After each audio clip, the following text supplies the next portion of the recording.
Good morning two everyone. মোৰ জীৱনৰ অন্য এটা দিনলৈ স্বাগতম জনাইছোঁ সকলোকে। ৰাতিপুৱা ফুলফালে খুৱাই ভিডিঅ'টো আৰম্ভ কৰিলোঁ আৰু আজি যাম এঠাইত। আজি যাম আমাৰ বোৱাৰীৰ ঘৰত আৰু বোৱাৰীৰ ঘৰত যাওঁতে ব্ৰহ্মপুত্ৰ নদী পৰে আৰু নৰনাৰায়ণ সেইটো পাৰ হৈ যাব লাগে আৰু সেইকাৰণে ব্ৰহ্মপুত্ৰ নদীটো অলপমান আপোনালোকৰ লগত শ্বেয়াৰ কৰিলোঁ। আৰু মই জানো প্ৰতিটো অসমবাসীৰ বাবে ব্ৰহ্মপুত্ৰ নৈ বৰ আপোন আৰু ব'লক এতিয়া যাই থাকোঁ। আৰু ফাইনেলি আমি আহি পাই গৈছোঁ অলমষ্ট।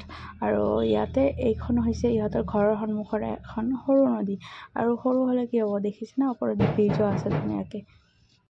আৰু ইয়াতে আমি খুব বেছি পলম নকৰোঁ, অলপমান পলম কৰি তাৰপিছত আমাৰ মামা ঘৰত যাম। মামা ঘৰৰ পৰা ওলাই আমি ঘৰত গুচি যাম। আৰু আমি এঠাইত যাবলৈ ওলাইছোঁ, আহি কেনে আৰু এঘৰ আলহীৰ তাতে যাম।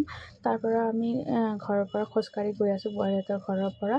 আৰু ইয়াতে মই আহিছিলোঁ অমিতা পাৰিব আৰু ইয়াতে আময়ে আৰু কিবা কিবি পাৰি আছে, ছজনা, আম, তাৰপিছত কঁঠাল, এই নানান বস্তু।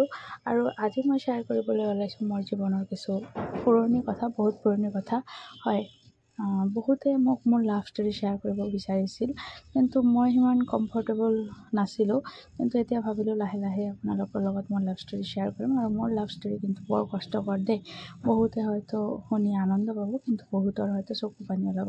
আচলতে মই যাক ভাল পাইছিলোঁ তাৰ লগত কিন্তু মই বৰ্তমান সময়ত নাই। আৰু এইগৰাকী যে মানুহ দেখিছে, এইজনে হৈছে মোৰ মানুহগৰাকী। আৰু আজি ফাইনেলি আহিছোঁ আমি এটা ঠাইত আৰু আহি কেনে মই সেই ভালপোৱা মানুহজনক লগ পাই গৈছোঁ। মানে এটা কোইনচিডেণ্ট বুলি কয় যে, সেনেকুৱা এটা কিবা এটা দুৰ্ভাগ্যবশতঃ বা সৌভাগ্যবশতঃ লগ পাই গৈছোঁ। ভালে থাকি